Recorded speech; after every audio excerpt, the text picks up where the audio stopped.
नवरात्रि के पावन अवसर पर आपका हार्दिक अभिनंदन है। आज नवरात्रि का चौथा पवित्र दिन है, मां कुष्मांडा का दिन। यानी जितने आप छोटे बन सकते हैं,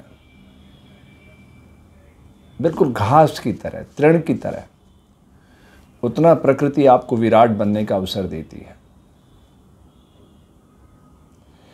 योग की भाषा में आज का दिन अनाहत चक्र का दिन है। बिना टकराहट के ध्वनि उत्पन्न करने वाला हृदय, जो निर्बाध गति से शरीर रूपी देवालय की रक्षा करता रहता है। तो इससे जुड़ने के लिए आज हम भारतीय ऋषियों की इस महान परंपरा से अनूठी अलौकिक क्रिया सीखेंगे। हार्ट, मैं सेल्फी मोड पर हूं। ये मेरा सीधा हाथ आपको उल्टा दिखाई दे रहा है। लेफ्ट की साइड हार्ट लगा हुआ है मानव शरीर में। इस तरह से हम ये जो 10 द्वार हैं, पंच महाभूत पर टिके हुए, अग्नि के साथ 10 द्वारों को जोड़ेंगे। और आपको एक बीट सुनाई देगी। 1 मिनट में 72। डॉक्टर कहते हैं कि हृदय की गति 60 से 90 तक चले, कोई दिक्कत नहीं। 60 से नीचे नहीं होना चाहिए, 90 से ऊपर नहीं होना चाहिए। 60 से 90 तक कोई खतरा नहीं है। लेकिन योग कहता है कि हमें तो 72 ही चलाना, न 71 न 73। प्रकृति के प्रत्येक कार्य में दृढ़ आत्मानुशासन छुपा हुआ है। तो उसी आत्मानुशासन की भट्टी में तपाने के लिए इस शरीर रूपी यंत्र को बहुत ही अनुशासित चलाने की कोशिश करेंगे, ताकि हृदय बिल्कुल सरल तरल रह सके। ठीक है? तो ये यात्रा अनूठी है, अलौकिक है, अद्भुत है। तो इस तरह से हम आंख बंद कर लेंगे, शरीर को ठहरा देंगे, और फिर ये जो ध्वनि बाहर सुनाई दे रही है, हृदय की गति के साथ इसको मैच करने की कोशिश करेंगे।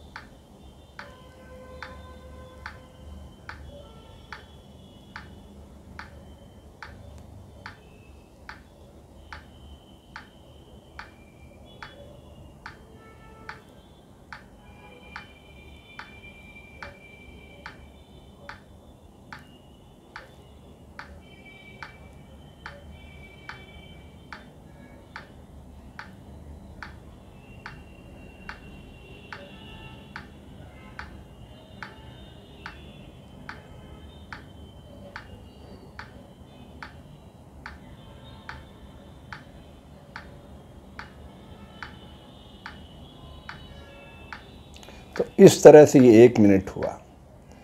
अगर उसकी गति और आपके हृदय की गति में अंतर है, तो इसका मतलब मन आपका कहीं और उड़ रहा है। तो शरीर को ठहराना सीखना है। और जैसे जैसे शरीर ठहरेगा, आपको एहसास होगा कि हृदय बिना टकराहट के ध्वनि उत्पन्न कर रहा है। तो प्रकृति की मंगलमय ध्वनि को सुनने के लिए अनाहत चक्र को जागृत करना पड़ता है। तो इसकी रेट क्या है? 1 मिनट में 72 बार। और इसकी टाइमिंग है 24, जो 24 घंटों से उठाया गया। समय के पहिए से, समय से मूल्यवान संसार में कुछ भी नहीं है। तो इसको जब आप शांत चित्त होकर सुनेंगे, तब आपको महसूस होगा कि हृदय की धड़कन अलग चल रही है, प्राण अलग तरीके से चल रहा है। ये सब अपना अपना काम कर रहे हैं। प्रकृति के प्रत्येक कार्य में दृढ़ आत्मानुशासन है, जिसे संसार का कोई चमत्कार खंडित नहीं कर सकता। अब आप चाहते हैं आपके हृदय की जो धड़कन है और बिना टकराहट की जो ध्वनि उत्पन्न हो रही है, उसे आप सुनना चाहते हैं, तो इसको प्राण के साथ मैच करना है। कितने मिनट? 24 मिनट। पर मैं ये नहीं कह रहा कि आज ही आप मैच कर लीजिए, अभ्यास धीरे धीरे बढ़ाना चाहिए। चलिए यात्रा शुरू करते हैं।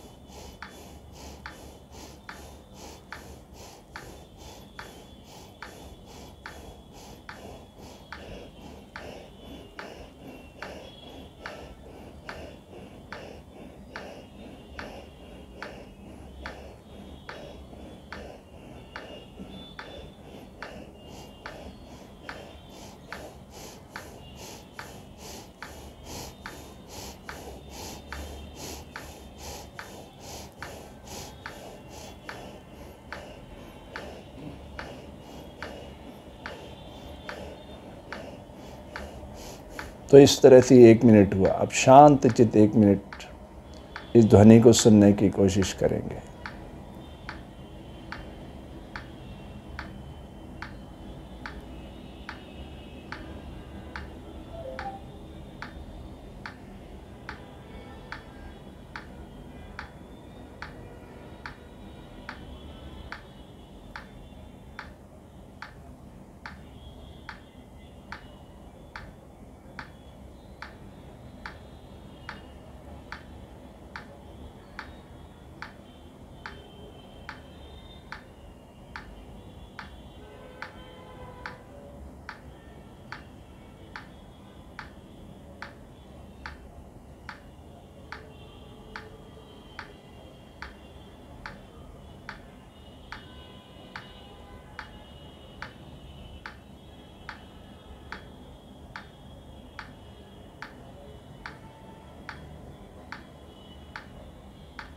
तो इस तरह से ये 1 मिनट हुआ। जितनी देर क्रिया उतनी देर विश्राम। हमने अग्नि को सिर्फ बाहर रखा, बाकी सब आँख में दबा लिया, चारों तत्वों को। अग्नि का काम क्या है? पवित्र करना। सतही तौर पर हमें ऐसा लगता है वो जला रही, लेकिन मूलतः वो पवित्र करती है। तो हृदय के ब्लॉकेज को हटाने के लिए, हृदय को एकदम सरल तरल बनाने के लिए ये क्रिया प्रस्तुत है। आज बहुत ही पवित्र दिन है, अनाहत चक्र को जागृत करने का दिन। माँ कुष्मांडा का स्थान यही है। अनाहत चक्र, हृदय बिना टकराहट की ध्वनि उत्पन्न कर रहा है। इसके साथ हम बिल्कुल वैज्ञानिक तरीके से अध्यात्म को जोड़ने का प्रयास कर रहे हैं।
ये 2 मिनट हो गए। अब हम 2 मिनट शांत चित्त होकर उस ध्वनि को सुनेंगे, भीतर और बाहर की ध्वनि को सुनेंगे। देखिए कितना अंतर है, यह सम पे आ गई है।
ये 2 मिनट हो गए। अब अगले चरण में हमें कितने मिनट क्रिया करना होगी? 3 मिनट। तो इस तरह से हमारा गोल क्या है? 24 मिनट। पर मैं ये नहीं कह रहा आज ही आप 24 मिनट कर लें, अभ्यास धीरे धीरे ही बढ़ाना चाहिए। हृदय के ब्लॉकेज को खोलेगा, हृदय को बिल्कुल सरल तरल बना देगा, ये खरगोश की तरह एकदम हल्का फुल्का। ठीक है? तो प्रकृति के प्रत्येक कार्य में दृढ़ आत्मानुशासन तो है ही, लोक कल्याण का भी भाव छुपा है। तो प्रकृति की मंगलमय ध्वनि सुनने के लिए यात्रा है ये। आज दिनी कुष्मांडा माँ का है, अनाहत चक्र का। बिना रुके थके निर्बाध गति से ये शरीर रूपी देवालय की रक्षा करता है हृदय। असली सैनिक है ये। सामाजिक व्यवस्था के सैनिक सैनिक नहीं हैं, असली सैनिक है ये, जो इस शरीर रूपी देवालय की रक्षा कर रहा है। और ये ब्राह्मण है, ज्ञानेंद्रियां, इस सारे ब्रह्म को जानती है, इतनी शक्ति है इनके अंदर। और इसे जानने का मतलब सारे ब्रह्मांड को नापने की स्थिति है। आंख क्या कर रही है? देख रही है। कान क्या कर रहा है? सुन रहा है। 50 ध्वनियां एक साथ सुना सकता है, अलग अलग करके। आप देखते बैंड जब ऑर्केस्ट्रा बजता है तो आपको एक एक वाद्य यंत्र का अलग अलग एहसास होता है। ये ढोलक है, ये तबला है, सितार है, गिटार है, बेंजो है, मैंडोलियन है, कीबोर्ड है, पैड है, सब अलग अलग सुनाई महसूस होते हैं कि नहीं? तो कौन सुना रहा है? Ear drum. ऐसे नासिका गंध, सुगंध, दुर्गंध, और फिर श्वास ले रही है ऑक्सीजन, फिर ऑक्सीजन को कंठ में ले जाके प्राण, अपान, समान, व्यान, उदान वायु का रूपांतरण हो रहा है। जीवा स्वाद बता रही है, वाणी का उद्गम कर रही है, त्वचा मौसम का हाल दे रही है। क्या प्रकृति का अद्भुत संयोजन है इस शरीर के भीतर। इसको समझना हो तो अनाहत चक्र से जुड़ो। आज का दिन है ये अनाहत चक्र से जुड़ने का, माँ कुष्मांडा से जुड़ने का। चलिए अब 3 मिनट की यात्रा करेंगे।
ये 3 मिनट पूरे हो गए।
तीन मिनट पूरे होते ही आँखों के सामने, यानी बंद आँखों के सामने सूर्य की डॉट उभरने लग जाती। धीरे धीरे धीरे धीरे धीरे वो आपके भीतर अपना स्वरूप दिखाता है आज्ञा चक्र पे। तो इस तरह से ये यात्रा हमें धीरे धीरे आगे बढ़ाना चाहिए। जो बाहर ध्वनि सुनाई दे रही है वही भीतर भी सुनना है। तो 3 मिनट के बाद यहाँ पे डॉट आती है, धीरे धीरे वो डॉट विराट होने लग जाती है। अब आप सोचेंगे कि मैं शायद ऐसे ही हवाई बात कर रहा हूँ बिना अनुभव के। तो चूँकि आपके पास इतना समय नहीं तो कोई बात नहीं, इन 3 उंगलियों का प्रयोग करिए इस तरीके से, और जहाँ से रोशनी निकलती है वहाँ इसको रोक के दबाव बनाओ, और ये मध्यमा को जहाँ मैंने ये बिंदी लगा रखी यहाँ रख दो आज्ञा चक्र पे, और इस तरह से दबाव बनाओ। और ज़्यादा नहीं, सिर्फ 1 मिनट बैठ जाइए आप, 1 मिनट पूरे फोकस्ड होकर के। वही डॉट 1 मिनट में उभर आएगी जो 3 मिनट इस क्रिया से उभर रही है। तो जितना हम शक्तियों को एकाग्रचित करते हैं उतनी जल्दी परिणाम आता है। ठीक है, तो आज कुष्मांडा का दिन है, बूंद बूंद से सागर भर जाता है। तो छोटी छोटी घटनाओं से हमें सीखना है। एक छोटी सी चींटी अपने वजन से 20 गुना 24 गुना बल धारण करके दौड़ लगाती है, ये उसका योग है। नदियों के प्रचंड वेग को सागर अपने भीतर धारण करके शांत बना रहता है, ये उसका योग है। पेड़ 90 डिग्री पे खड़ा होकर के इस संसार का सबसे मुखर और मौन साधक बन जाता है, ना देना ही देना जानता है, ये उसका योग है। तो प्रकृति ने हर जीव को अपने गुण धर्म के साथ प्रकट किया और हमें चेतन करने के लिए किया। हमें स्पेस दिया माइंड में खाली सोचने के लिए। हम चाहे जैसे बन सकते हैं, अच्छे या बुरे। राम और रावण दोनों हमारे भीतर हैं। ये रावण है, ये राम है। जो देने का भाव रखता है वो राम है, मर्यादा पुरुषोत्तम, इसको जिया जा सकता है। कृष्ण चिंतन का विषय, राम को जीवन में उतारा जा सकता है यकीनन। तो सनातन संस्कृति में प्रतीकों के सहारे बहुत कुछ कहने का प्रयास किया गया। मुनि पतंजलि ने तो अष्टांग योग में पूरा लिपिबद्ध करके सूत्र दे दिए कि यम नियम का पालन करने पर आसन की भूमि उर्वरा हो उठती है और सब आसनों की समयावधि है। कौन सा आसन कितने टाइम में सिद्ध होता है, ये सब लिपिबद्ध कर दिया उन्होंने। जब आसन सिद्ध हो जाता है तब प्राण से हमारा परिचय होता है कि प्राण शरीर में कैसे काम कर रहा है। इस डिवाइस में से उतरते ही कैसे वो प्राण अपान समान व्यान उदान वायु के रूप में परिवर्तित हो जाता है। फिर प्रत्याहार की भूमि पर जब उतरते हैं, हम अंतर्मुखी होते हैं, तो हमें हमारे जीवन का उद्देश्य पता चलता है कि मैं कौन हूँ, मैं कहाँ से आया हूँ, कहाँ मुझे जाना है, मेरे जीवन का उद्देश्य क्या है। फिर धारणा, जब आप एक संकल्प बना लेते हैं कि मुझे इस दिशा में आगे बढ़ना है, तो सारी शक्तियाँ आपकी मदद करने लग जाती हैं। फिर ध्यान में बदल जाता है। ध्यान का मतलब है ऊर्जा के स्रोत से जुड़ जाना। फिर आनंद ही आनंद है उसमें। फिर समाधि का मतलब है दृष्टापन आ जाना। समाधि का मतलब है दृष्टापन, कैमरे की आंख। फिर सुख दुख मान अपमान राग द्वेष, इन सब से बाहर निकलना है। अपदीपो भवा, जो तिलमा ही तेल है, जो चकमक में आग, तेरा साईं तुझ में जाग सके तो जाग। जागने की बात। तो भारतीय ऋषियों ने तो बहुत ही वैज्ञानिक तरीके से अध्यात्म को बताने का प्रयास किया है। तो आओ हम सब मिलजुल कर आज इस पवित्र दिन, नवरात्रि का 14 दिन है, माँ कुष्मांडा का, कुछ प्रेरणा पा करके अभिनव प्रयोग करते हैं। हृदय को सरल तरल बनाने के, स्वस्थ बनाने के इस अभियान के सहभागी बनते हैं।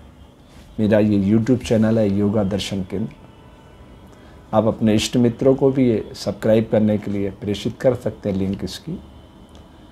मेरा उद्देश्य है इस धरती पे एक पूर्ण मानव को आकार देना, जो शारीरिक रूप से, मानसिक रूप से, आध्यात्मिक रूप से पूरी तरह से स्वस्थ हो। तभी इस धरती पे रामराज जाएगा। तो एक रोल मॉडल बनाना है हमने। तो हमारे जीवन का इतना ही सपना है, एक रोल मॉडल। बीज से बीज फिर वो विकसित हो जाते हैं। एक बार अगर आपको बेस मिल गया तो धरती कभी निर्बीज नहीं होती है। एक पूरा मानव आ गया तो सारी सृष्टि पे पूर्ण मानव आ जाएंगे। तो शुरुआत कहीं से तो करना होगी। हम सब अपूर्ण हैं, लेकिन हम अगर अपनी गलतियों को लगातार सुधारते जाएं तो हम पूर्णता को प्राप्त कर सकते हैं। प्रकृति ने हमें ये अवसर दिया है। ओम पूर्णमदः पूर्णमिदं पूर्णात् पूर्णमुदच्यते पूर्णस्य पूर्णमादाय पूर्णमेवावशिष्यते। पूर्ण ही पूर्ण को प्रकट कर सकता है। तो सबसे पहले पूर्णता की ओर जाने के लिए हमें माँ के इस स्वरूप को धारण करना होगा। इन्हें छोटे से स्वरूप से एक दीप जलाना होगा। उस दीप की ज्योति जैसे जैसे प्रज्वलित होगी, एक पूरा मानव इस धरती पे आएगा।